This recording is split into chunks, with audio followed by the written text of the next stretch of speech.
Hello senior administrative officers aspirants, welcome to exam में डीजी guys. आज हम लोग जैसे कि आपको पता होगा we are analysing the previous year question paper जो कि सीनियर एडमिनिस्ट्रेटिव ऑफिसर्स का हुआ था। ये 2014-15 का है guys. Today we are going to analyse the Indian जो यूनियन है, राइट। इंडियन यूनियन, इसका हम लोग इस पेपर को एनालाइज करेंगे गाइज। इसमें हम लोग क्या क्या देखेंगे। सबसे पहले जो नंबर ऑफ क्वेश्चंस कितना है, ठीक। नंबर ऑफ क्वेश्चंस कितना है, plus the pattern, plus the difficulties level of questions. Guys it is very important. जब कोई भी आप एग्जाम की तैयारी कर रहे हो, it is mandatory and necessary to analyse the previous year question paper. आप सबको पता होगा ये 2014 में सीनियर एडमिनिस्ट्रेटिव ऑफिसर्स का एग्जाम हुआ था और उसी का ये पेपर है guys, right. So let's start. Before starting, I'll tell every one of you, those who are watching this channel for the first time, kindly subscribe this. At the same time, you must join Telegram group, whose link is in description box. Reason, guys, every day we are putting 10 important questions. तो ये जो everyday जो हम लोग वहाँ 10 important questions as a quiz डालते हैं, उसको आप सॉल्व करके आप अपने प्रिपरेशन को चेक कर सकते हैं, right. At the same time there are more than 215 senior administrative officers are there, so you can feel competition there. So let's start, guys. The first question is, serious fraud investigation office functions under the administrative control of. Now this is the first questions. गंभीर धोखाधड़ी जांच कार्यालय किसके प्रशासनिक नियंत्रण के अधीन कार्य करता है, राइट। ये जब आप कॉन्स्टिट्यूशनल बॉडीज पढ़ेंगे इंडियन पॉलिटी में, वहां से ये क्वेश्चन है गाइज। तो इसका जो आंसर, क्या ये मिनिस्ट्री ऑफ कॉर्पोरेट अफेयर है, या सीबीआई है, या डिपार्टमेंट ऑफ फाइनेंशियल सर्विस और प्राइम मिनिस्टर ऑफिस। तो इसका आंसर ए हो जाएगा। क्या होगा? ए, राइट। तो ये क्वेश्चंस कॉन्स्टिट्यूशनल बॉडीज से है, राइट। नाउ नेक्स्ट क्वेश्चन है गाइज 82 का। हाँ, वन इंपॉर्टेंट थिंग, ये जो 81 से 110, हाँ, इस बीच में एक दो क्वेश्चंस किसी और सब्जेक्ट से ले लिया गया होगा, but almost guys it is 30 questions आप कह सकते हो इंडियन यूनियन से। It is huge, right. तो इसलिए इस चैप्टर, इस टॉपिक को और या इस सब्जेक्ट को आप बिल्कुल गंभीरता के साथ लें, right. Let's start the second question. 82 का क्या है? Which one of the following statement is not correct? हमेशा क्वेश्चन पढ़ते वक्त आप अपने एग्जाम में क्वेश्चन के वर्डिंग पे ध्यान देंगे, नॉट है या like that. There exist are non lapsable fund for the north eastern region. Second option है guys, the north eastern council is nodal agency for economic and social development of north eastern region which consists of 7 states. C है guys, subjects allocated to the Ministry of Development of North Eastern region include Sikkim Mining Corporation Limited, the 26-kilometer long Siliguri corridor that links most of the states in North Eastern region to the rest of India is commonly known as Chicken Neck. तो आप सबको पता होगा ये सही है, chicken neck. जब आप when you see the map और वेस्ट बंगाल का जो ये आप देखोगे, राइट, और असम का वो चिकन ने कहा जाता है। तो इसमें कह रहा है कौन सा गलत है, विच इज नॉट करेक्ट, कौन सा सही नहीं है। तो गाइज इसका जो आंसर बी हो जाएगा। This is the north eastern council nodal agency for economic and social development of the north eastern reason which consist 7 states. ये गलत है, राइट। इसका आंसर बी हो जाएगा। नेक्स्ट है guys 83, question number 83। which one of the following is not a permanent commission? कह रहा है जो इसमें, इस तीनों में अगेन, यदि आप पॉलिटी का बिल्कुल आप साधारण सा भी ज्ञान होगा तो you can answer this questions. ये कह रहा है जो परमानेंट कमीशन कौन नहीं है, law commission, national commission on cattle, khadi and village industry commission, ये तीनों है। एडमिनिस्ट्रेटिव रिफॉर्म कमीशन ये परमानेंट कमीशन नहीं है। तो इसका आंसर क्या हो जाएगा? 83 का ए, राइट।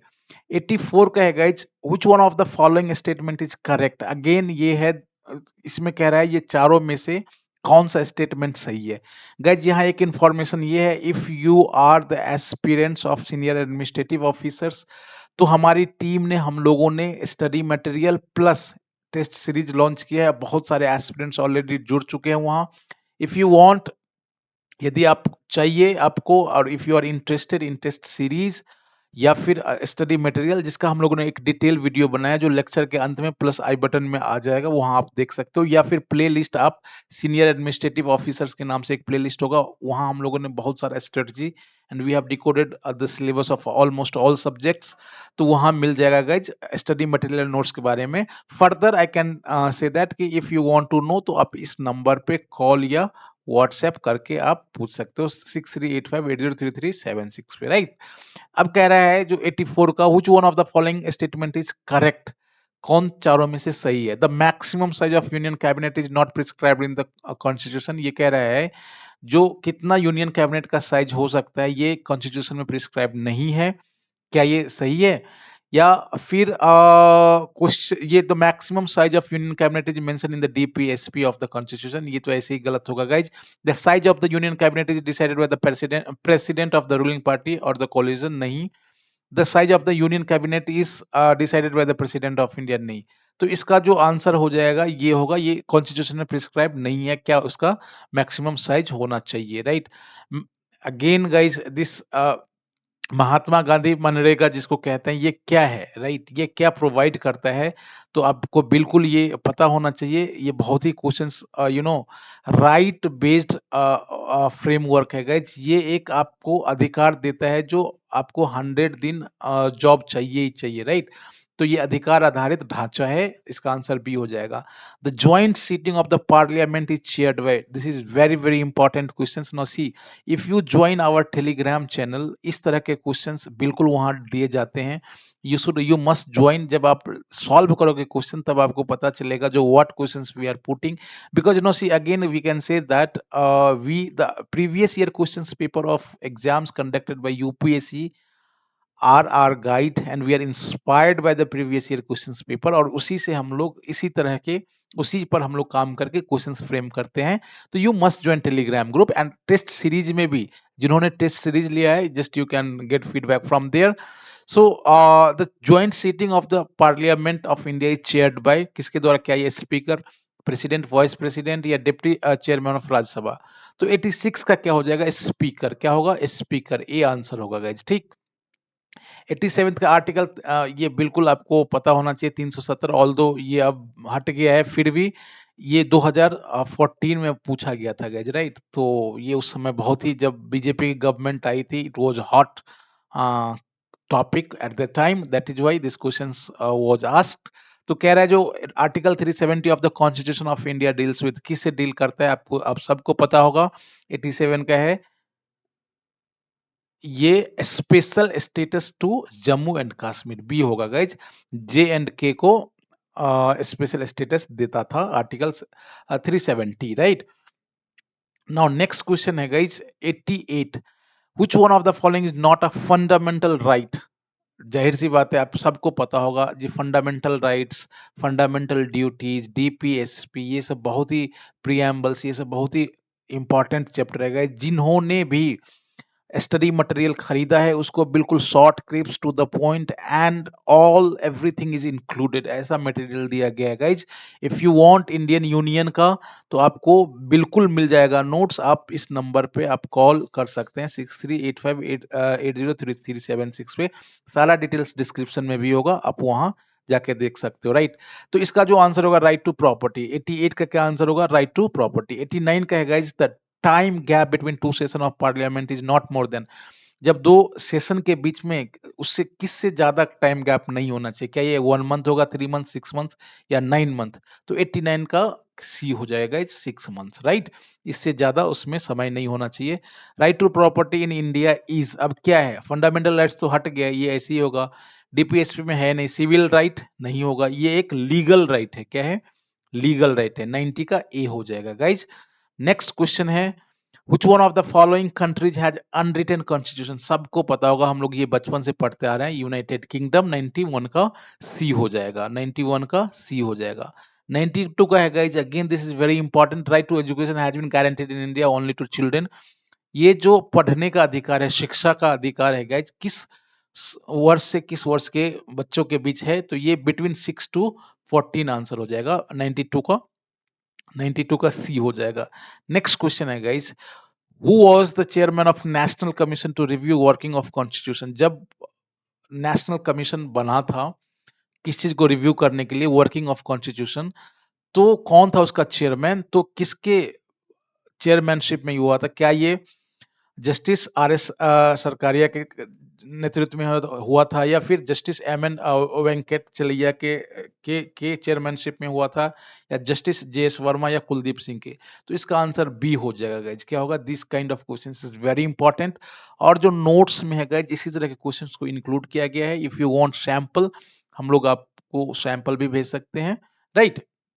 नेक्स्ट क्वेश्चन है गाइज 94 का, the judges of the international court of justice are elected by the, now see, या whether you can इसको पॉलिटी का क्वेश्चंस मानो या kind of course Indian polity में तो ये नहीं होगा, बट हम इसको नहीं मानते हैं, बट अ काइंड ऑफ, आपको जब इंटरनेशनल बॉडीज आप पढ़ेंगे तो वहां ये क्वेश्चंस आता है, राइट। 94 का है गाइज, कह रहा है जो द जजेज of international courts of justice are elected by, जो इंटरनेशनल कोर्ट्स का जस्टिस है, कैसे जज, उसका जो जज हो, इलेक्शन कैसे होता है? क्या ये general assembly on the recommendation of security council, इसके द्वारा होता है? क्या ये सिक्योरिटी काउंसिल और जनरल जो असेंबली है ये वोटिंग साइमल्टेनियसली करता है? क्या ये इकोनॉमिक एंड सोशल काउंसिल पे होता है, या फिर general assembly and security council voting simultaneously but separately? तो इसका जो आंसर हो जाएगा 94 का डी हो जाएगा। क्या होगा? डी होगा। नेक्स्ट क्वेश्चन है guys, the members of the committee on economic social and cultural rights are elected by the, again ये कह रहा है जो इकोनॉमिक सोशल और कल्चरल राइट का जो कमिटी का मेंबर है वो कैसे चुना जाता है? तो 95 का आंसर अगेन डी हो जाएगा, इकोनॉमिक एंड सोशल काउंसिल के द्वारा। 96 का है guys, the offer to set up constituent assembly was first made by, now see this questions, it is आप हिस्ट्री का आप कह सकते हो, या फिर जो कॉन्स्टिट्यूशनल डेवलपमेंट हुआ है, जब आप पॉलिटी पढ़ोगे तो जितना भी जो कॉन्स्टिट्यूशनल डेवलपमेंट हुआ है वहां से आप जहां से, इसलिए कहा जाता है Indian union is not only Indian union, it includes some parts of history also, right. At least जो मॉडर्न हिस्ट्री है, जो 90 ऑलमोस्ट आप यू कह सकते हो, जो मॉडर्न हिस्ट्री से कुछ कुछ क्वेश्चन भी पूछा गया यहाँ, although this is not in your syllabus, but ये है। तो ये कह रहा है जो कॉन्स्टिट्यूएंट असेंबली का सेटअप होना चाहिए, ऑफर पहली बार किसके द्वारा मनाया, किसके द्वारा मनाया गया था, मतलब ऑफर किया गया था? 96 का, क्या ये क्रिप्स मिशन या लिनलिथगो ऑफर्स, या फिर वेवेल या कैबिनेट? तो इसका जो आंसर हो जाएगा 96 का ए हो जाएगा, Cripps mission, right. Now 97, which one of the following parts, sorry pairs is correctly matched? अब ये नसी कमीशन जो भी है important commission, they are very important questions, right. ये अगेन आप ये whether it is from polity और like, but this kind of questions पूछा ही जाता है। तो ये कौन सा कह रहा है जो करेक्टली मैच है? क्या ये सरकारी कमीशन यूनियन स्टेट रिलेशंस के लिए है 97 का जस्ट, या फिर एचआर खन्ना कमीशन जो 1984 में रॉयट्स हुआ था उसके लिए, या Venkataswami commission Bofors scam, या M M M C Jain commission Tehelka expose के लिए? तो आप सबको पता होगा जो ए 97 का ए सरकारिया कमीशन जो यूनियन स्टेट का रिलेशन है गाइज, अपना फेडरल सिस्टम है, राइट राइट। तो यहाँ इसका आंसर ए हो जाएगा। Now 98, which one of the following is principal organ of United Nations? जो यूनाइटेड नेशंस इंटरनेशनल बॉडीज है गाइज, इसमें कह रहा है जो प्रिंसिपल ऑर्गन उसका कौन सा है? क्या ये ह्यूमन राइट कमिटी है, या इकोनॉमिक सोशल काउंसिल है, या इंटरनेशनल लेबर कमीशन, या इंटरनेशनल लॉ कमीशन है? तो 98 का आंसर हो जाएगा इकोनॉमिक एंड सोशल काउंसिल, इसका प्रिंसिपल ऑर्गन है, राइट। Now next है guys, which one of the following committees was appointed to study the problem of corruption in public administration in India? कह रहा है जो इस चारों में से कौन सा कमिटी का गठन किया गया था जो करप्शन, भ्रष्टाचार की समस्या को स्टडी करने के लिए? तो 99 का जो आंसर सी हो जाएगा गाइज। क्या होगा? सी हो जाएगा। कौन सा कमिटी था ये? संथानम कमिटी था। Which one of the following bodies has the power to enforce international peace in case of existence of any threat to peace, breach of the peace and an act of aggregation, right? Aggression। तो इसमें ये कह रहा है guys, जो जब आप नौ से यूनाइटेड नेशन से बहुत सारा क्वेश्चंस पूछा गया, again it is very important, right. तो इसका जो आंसर सिक्योरिटी काउंसिल हो जाएगा, बी हो जाएगा। Now 101, which one of the following principal organs of United Nations has the power to consider and approve the budget of the organization? कह रहा है जो इसके कौन से ऐसे प्रिंसिपल ऑर्गन है जिसको पावर है बजट अप्रूव करने का, राइट? तो 101 का जो आंसर हो जाएगा गाइज, ये जनरल असेंबली को है, सी इसका आंसर हो जाएगा। 102, decision of United Nations General Assembly on important questions shall be made by the way of, कह रहा है जो किस तरह से उसका मतलब जो डिसीजन लिया जाता है यूनाइटेड नेशन जनरल असेंबली में किस तरह से लिया जाता है। तो इसका जो आंसर हो जाएगा गाइज 102 का बी हो जाएगा, 2/3 majority of members present and voting. जो 2/3 मेंबर का रहना और उसका वोटिंग करना इंपॉर्टेंट है, तब जाके इंपॉर्टेंट कोई भी क्वेश्चंस पे जब डिसीजन लेना होता है तो इस तरह से फॉलो होता है। 103, which one of the following fundamental rights can be suspended even during emergency? Now see, these fundamental rights are very important, right? आपको ये देखना चाहिए। तो 103 का जो क्वेश्चन होगा, आंसर होगा क्या, ये राइट टू इक्वालिटी या right against exploitation, right to life and personal liberty, right to freedom of religion. तो कह रहा है जो नहीं होगा सस्पेंडेड, राइट? तो ये क्वेश्चन कई बार टेलीग्राम ग्रुप में पूछा गया। 103 का आंसर सी हो जाएगा, right to life and personal liberty cannot be suspended even during an emergency। जो now next है guys, the superintendent's direction and control of election in India are vested in। now see, it is very simple questions। कह रहा है जो जब election होता है तो उसका जो सुपरिटेंडेंस या जो डायरेक्ट या कंट्रोल करता है, तो जाहिर सी बात है इलेक्शन कमीशन का होगा। 104 का क्या आंसर हो जाएगा, सी। now next question है guys, which one of the following provisions of constitution of India became effective from 26th November 1949?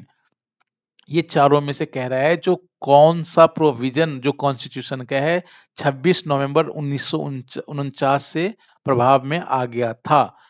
तो इसका क्या ये office of presidents of India, ये सिटीजनशिप है, ये इमरजेंसी प्रोविजन है, या अपॉइंटमेंट ऑफ द जजेज है? तो 105 का आंसर क्या हो जाएगा गाइस, इसका बी हो जाएगा, सिटीजनशिप। क्या होगा, citizenship, right? 106, which one of the following statements about CAG of India is not correct? कह रहा है जो CAG के बारे में कौन सा नहीं है। The CAG is appointed by president, not correct है guys, right? He can be removed from office in the same way as judge of the Supreme Court। जिस तरह से सुप्रीम कोर्ट के जज को हटाया जाता है, क्या उसी तरीके से उसको भी हटाया जा सकता है। The CAG is eligible for further office under the Constitution of India after he has ceased to hold office, या फिर salary of CAG is charge on the consolidated fund of India. तो कह रहा है इस चारों में कौन सा करेक्ट नहीं है, तो इसका आंसर हो जाएगा C, right? The CAG is eligible for further office under the constitution of India after he has cease to hold the office. कह रहा है जो कैग अपने पद पर न रहने के पश्चात भारत के संविधान का अधीन किसी और पद का पात्र है, right?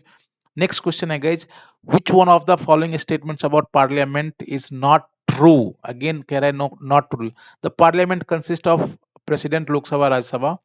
All the members of Lok Sabha are elected through universal adult franchise। Rajya Sabha cannot be dissolved। Some members of Rajya Sabha are nominated by the president। कह रहा है कौन सा सही नहीं है, तो 107 का क्या हो जाएगा, B. All the members of Lok Sabha are elected through universal adult franchise, नहीं। तो इसका उस जो आंसर बी हो जाएगा, राइट? नाउ नेक्स्ट है guys, which one of the following state is not excluded from the 5th schedule of the constitution of India? तो इसका जो आंसर हो जाएगा 108 का डी हो जाएगा, मणिपुर, राइट? 109 है, a federal system of India was first prescribed by the, कौन से एक्ट के में, जियो गवर्नमेंट ऑफ इंडिया एक्ट के थ्रू जो फेडरल सिस्टम को प्रिस्क्राइब किया गया था? तो 109 का हो जाएगा guys, government of India act 1935। Again it is very important, ये बहुत ही इंपॉर्टेंट है guys. Now every panchayat in India shall continue for 5 years from the date of, किस डेट से 5 साल कंटिन्यू होगा एवरी पंचायत? तो 110 का आंसर हो जाएगा the of its first meeting, right? तो इस तरह से हम लोगों ने ऑलमोस्ट 25 क्वेश्चंस तो है ही पॉलिटी से, right? And it is big chunk guys. इसी तरह से हम लोग आगे भी इसको एनालाइज करते रहेंगे। Stay tune. Again if you want to buy the notes और स्टडी मटेरियल और टेस्ट सीरीज, तो आप इस नंबर पे आप कॉल कर सकते हो, right? Thanks for watching. Stay tune for the next further lecture.